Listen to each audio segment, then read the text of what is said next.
ఈ ప్రభుత్వానికి హైకోర్టు మొట్టకాయలు నిన్న వేయడం జరిగింది.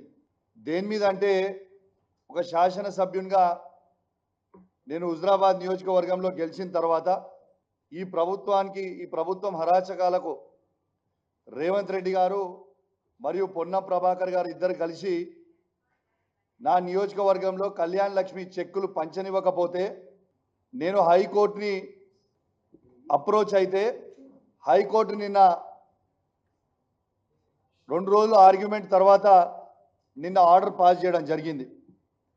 ఇవాళ క్లియర్గా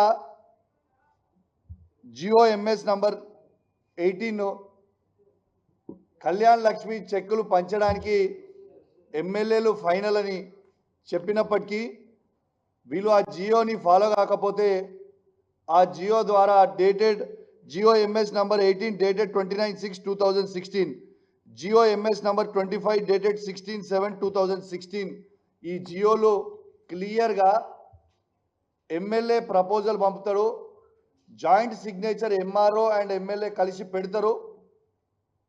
పెట్టిన తర్వాత ప్రపోజల్ పంపిన తర్వాత అది శాంక్షన్ అయి వచ్చిన తర్వాత చెక్స్ని స్థానికంగా ఉన్న శాసనసభ్యుడు పంచాలని క్లియర్గా ఆ జియోలో ఉన్నప్పటికీ నన్ను రేవంత్ రెడ్డి గారి ఆదేశాల మేరకు పొన్నం ప్రభాకర్ గారు ఆడ అధికారులను ఇబ్బంది పెట్టి చెక్కులు పంపించలేకపోతే కోర్టుకు పోతే నిన్న కోర్టు క్లియర్ డైరెక్షన్స్ ఇచ్చింది. ఇలా కోర్టు అనేది క్లియర్ డైరెక్షన్స్ ఇచ్చింది.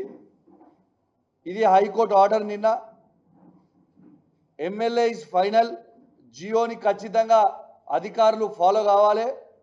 కలెక్టర్ గారు, ఆర్డీఓలు, ఎంఆర్ఓలు ఖచ్చితంగా ఫాలో కావాలని నిన్న హైకోర్టు ఆర్డర్ కూడా ఇవ్వడం జరిగింది.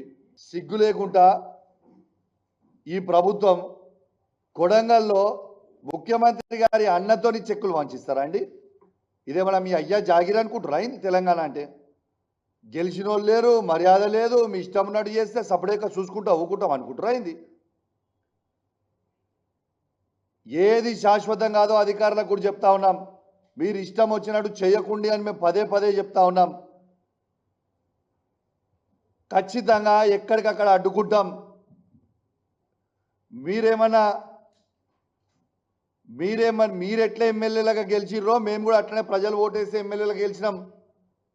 ప్రజలు మమ్మల్ని 39 మంది ఎమ్మెల్యేలను గెలిపిస్తే మిమ్మల్ని 64 మందిని గెలిపించారు. కేవలం 1.8% ఓట్లు ఎక్కువ మీకు పడ్డాయి అంతే.